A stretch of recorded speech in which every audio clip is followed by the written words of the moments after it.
SER Podcast.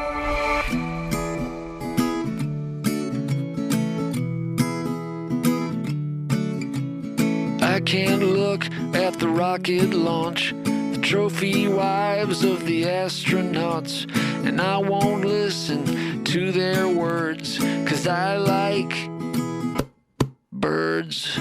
La climática en La Ventana, con Rocío Gómez.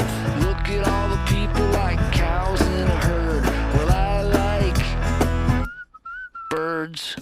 En Radio Galicia está hoy Rocío Gómez. Rocío, buenas tardes. Buenas tardes, Marta. Buenas tardes, Iñaki. ¿Cómo estáis? Sí, buenas tardes por decir algo, porque menudos días, menudas tardes de incendios. Una de las cosas que más nos estamos preguntando con estos mega incendios, mira ahora el de Zamora, ¿no?, que tiene tan mala pinta, es qué podemos hacer cada uno de nosotros para evitar esta situación.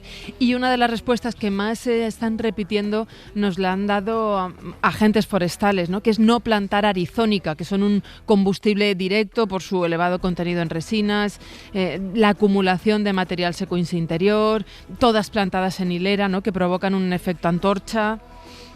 Sí, es como que estamos aprendiendo cada verano un montón de cosas nuevas con respecto al fuego, porque cada verano es un incendio o muchos incendios que por desgracia ya nos hemos acostumbrado a que se repitan y a que sean cada vez más devastadores o tremendamente devastadores.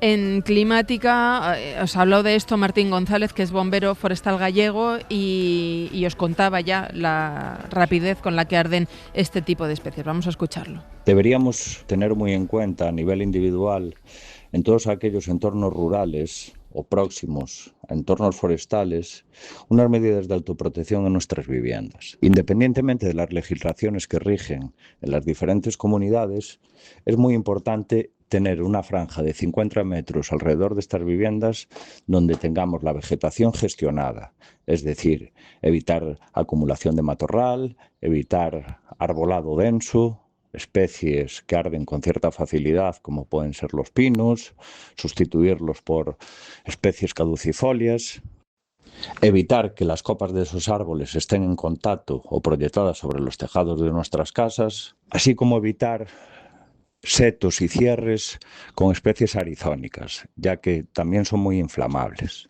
Todas estas medidas de autoprotección y de cuidado de nuestros jardines o entornos cercanos a nuestras casas se engloban dentro de un concepto llamado pirojardinería, que consiste en preparar, como ya digo, nuestro entorno para la posibilidad de que ante un incendio estén preparados y puedan ser defendibles. Hay que tener en cuenta que para los medios de extinción, cuando se ponen en peligro viviendas, tenemos obviamente la prioridad de defenderlas frente al monte, lo que significa gastar una cantidad ingente de recursos para defender esas viviendas. Por lo tanto, desde el punto de vista del ciudadano, desde el punto de vista individual, todo lo que sea ayudarnos a nosotros a tener esas viviendas autoprotegidas va a facilitarnos mucho en la extinción. Claro, las arizónicas no son la única especie que arde con facilidad, ¿no, Rocío?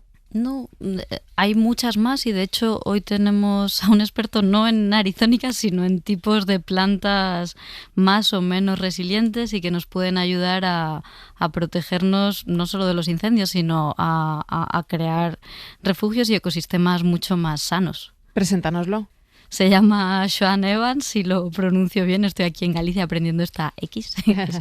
Es coordinador de las brigadas deseucaliptizadoras, uno de los proyectos de la Fundación Montescola, que tiene en una aldea de Galicia, en Pontevedra, que no están ahora preocupados por el incendio.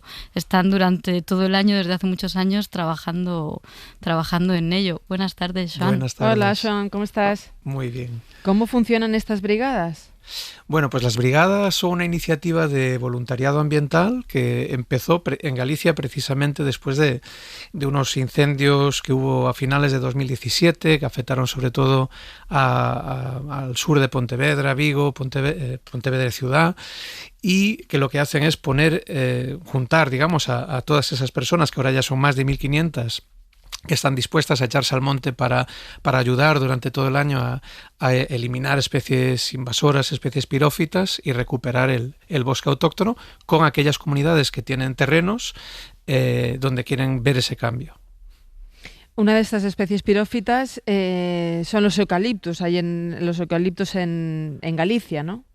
Sí, en Galicia, por desgracia, tenemos más de 500.000 de hectáreas. Es una cifra que además está continuamente creciendo y que se suma pues, a otras especies invasoras muy problemáticas y también pirófitas como las acacias, que cada vez más y después de los incendios se ve que van tomando terreno y hacen que sea mucho más complicada una recuperación y una transformación hacia paisajes más resilientes a estos incendios. ¿Cómo se hace? ¿Por dónde se empieza a recuperar el monte después de un incendio? Pues en Froxán, en nuestra aldea, precisamente el último fue hace 10 años, en 2016, ardieron 10 hectáreas que ya habían ardido 10 años antes, en 2006, y empezamos quitando eucalipto, quitando acacia y, por un lado, facilitando el regenerado de las especies nativas, sobre todo robles que había debajo de esas masas de eucalipto, donde era necesario plantando especies frondosas, ¿no?, que crean esos bosques más húmedos, más resilientes, y por otro lado, y desde hace muy poco, pues reintroduciendo caballos salvajes, que aquí los llamamos bestas, que son pues esos bomberos a 4 patas que están todo el año consumiendo ese combustible, esa vegetación lignificada que después es tan peligrosa durante los veranos. Rocío. Estas especies, estábamos hablando justo antes del directo, que se han convertido en desbrozadoras asequibles. ¿Por qué el desbroce es uno de los temas tan candentes y por qué está siendo un problema? Bueno, el desbroce, por un lado, es caro, sobre todo el desbroce manual, y después también hay muchas zonas como las que, ¿no?, de los incendios que está habiendo, donde el desbroce mecanizado tampoco es posible. Entonces, la opción sostenible a largo plazo pasa por la herbivoría, sea con animales domésticos, con ganado, con animales salvajes o semisalvajes, como pueden ser aquí los caballos, y que precisamente son los que permiten pues esas zonas mantener la vegetación, el combustible, digamos, que después es un problema en un nivel pues controlado y que además nos permita, en nuestro caso, ir regenerando ese bosque que de aquí a 10, 15 o 20 años pues ya servirá como un cortafuegos verde, digamos, por las propias características de estos bosques atlánticos. Joan, a mí me ha llamado la atención 2 términos que aparecen en las notas que nos habéis mandado, que era una cosa que se llama cortafuegos verdes y luego el paisaje mosaico. ¿Qué es eso?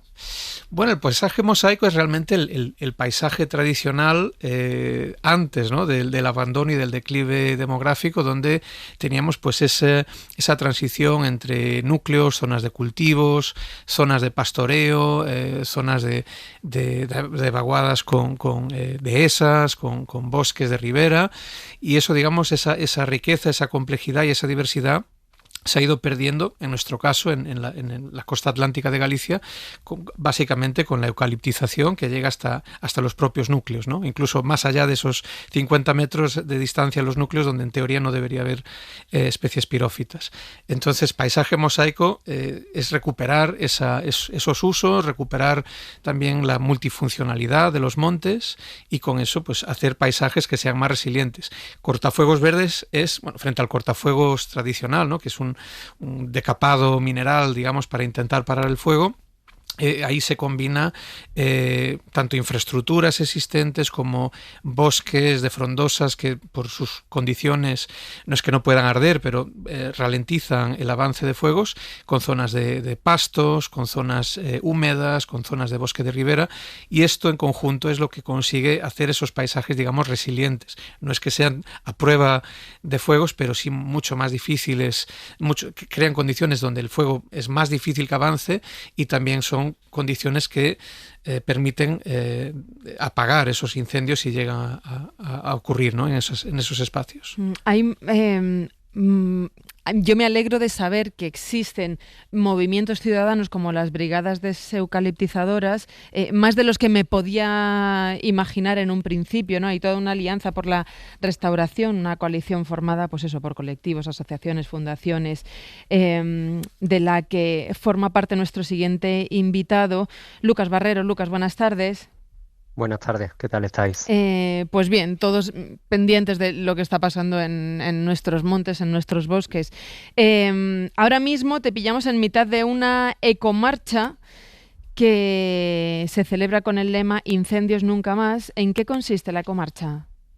Pues la ecomarcha yo lo llamo un poco la utopía sobre ruedas que tiene Ecologistas en Acción. En este caso es una ruta que cada verano y cada Semana Santa viene realizando esta organización y en la que durante una semana o 2 semanas pedaleamos por distintos territorios con un doble objetivo. Por un lado, conocer qué está pasando en esos territorios, cuáles son las problemáticas que los afectan y por otro lado también colaborar. Y justamente está Joan, que nos veíamos hace pocos días, por eso, porque vamos a los territorios, conocemos la realidad y en este caso tanto Joan como los compañeros del norte de Portugal nos explicaban una mina que quieren abrir justo limitando entre Portugal y Castilla y León, y también para ayudar, porque en este caso estábamos protestando junto con los compañeros de Portugal que se desplazaron hasta Gudiña, pues justamente ahí.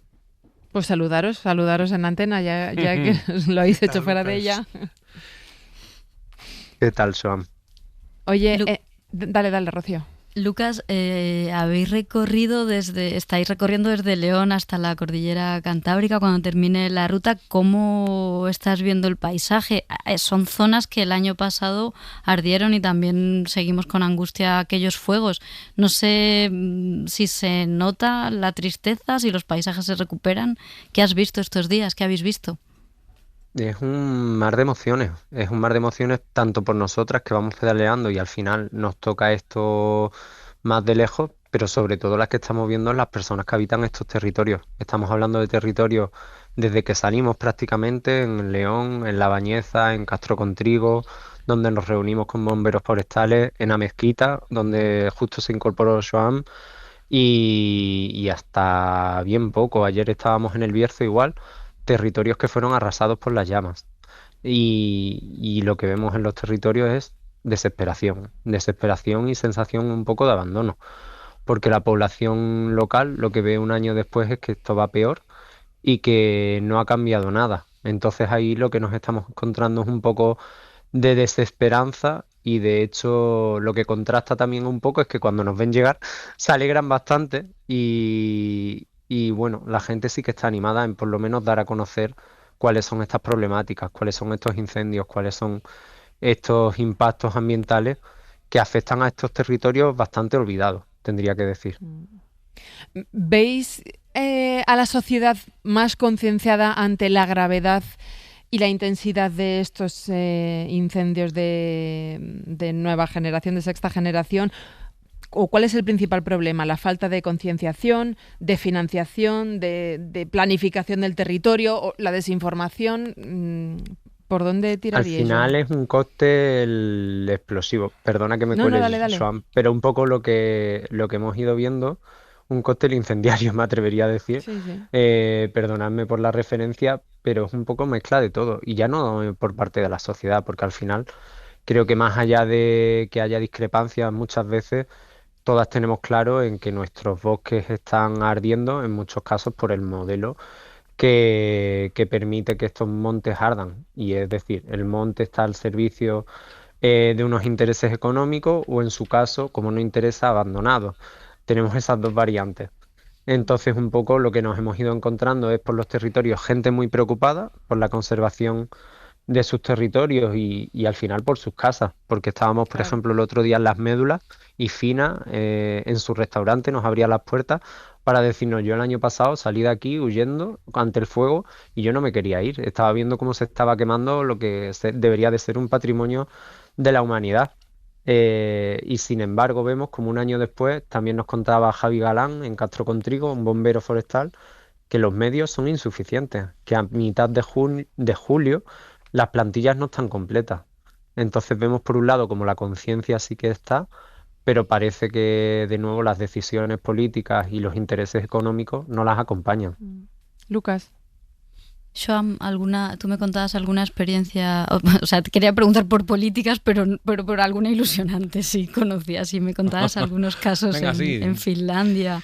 Bueno, yo creo que ni siquiera teniendo que irnos tan lejos, hay aquí en Galicia hay más de 3.000 comunidades de montes vecinales en mano común y hay muchas experiencias de comunidades que a raíz de incendios que han sido desoladores han generado, ¿no?, un cambio, una reflexión, un punto de inflexión donde la gente ha visto que la silvicultura tradicional, los modelos que se venían asumiendo como de libro para gestionar esos territorios no servían.